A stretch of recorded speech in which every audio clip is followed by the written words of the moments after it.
که څه هم یو لور ته له ښځو سره د تاوتریخوالي د لمنځه وړلو 14 ورځنی کمپاین څه کال بیا په لار اچول شوی، خو بل لور ته په یو شمېر مهمو پروګرامونو کې ښځو ته د پام وړ ونډه ورکړل شوې او ښځې په ټولنیزو او پرمختیایي پروګرامونو کې مخامخ کېدې دي. یو له دغو پروګرامونو ولسي تړون پروګرام دی. دا پروګرام چې حکومتي دی 50 په سلو کې د خپلو شوراګانو ونډه یې میرمنو ته ورکړې ده. د دې پروګرام مسؤلین وایي په 4 ښارونو جلال آباد، هرات، کندهار او مزار کې د دغه پروګرام له لارې 100 ګذره جوړ کړي او میرمنې له همدې پروګرام برخمنې دي. د دې پروګرام عملیاتي مشر عبدالباري احمدزی وایي میرمنې اوس په خپله لومړیتوبونه ټاکي او خپله بودیجه په خپله لګوي.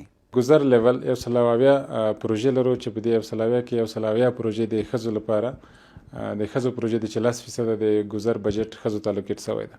تر اوسه پورې تقریبا 82 د ښځو پروژې په جریان کې دي چې د 82 کې تقریبا 4.5 ښځو ته مستقیم کار پیدا شوی یا ډایرکټ بینیفیشریز دي او په شوراګانو کې تقریبا کوم شوراګانو تر جوړ شوی دي د 10 شوراګانو رئیسان ښځې دي او تقریبا د معاونین د شوراګانو چې دي له 800 نه زیات د شورا او معاونین چې دي هغه هم ښځې دي.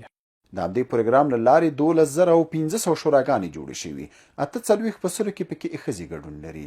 ځینې میرمنې چې د دغه پروګرام نه ګټه اخلي وایي دې پروګرام ورسره مرسته کړې چې خپل کارونو ته لا وده ورکړي. ځینې میرمنو د زده کړو کورسونه هم برابر کړي.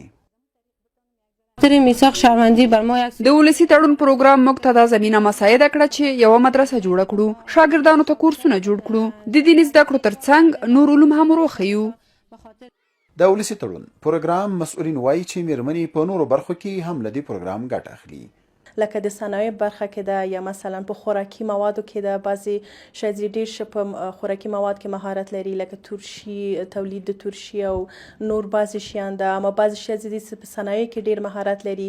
بیا د هغې له طریقه دوی پوهېږي چې مثلا دغه ښځې په دغه برخو کې مهارت لري او ولسي تړون ملي پروګرام د دغې شوراګانو لخوا دا زمینه دوی ته برابري، دا چانس دوی ته ورکوي چې دوی کولی شي چې دغه خپل مهارت نه استفاده وکړي.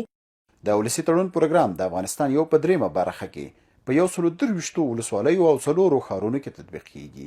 د دې پروګرام 180 میلیونه ډالر بودیجه شوراګانو ته ورغلې ده. دا پروګرام په کلیو او بانډو کې تر ډیره زیاته ګټه اخیستونکي لري. د ولسي تړون پروګرام د 14 کلن ملي پیوستون د پروګرام تداوم دی. رحیم ګل څاروان، آشنا تلویزیون، کابل.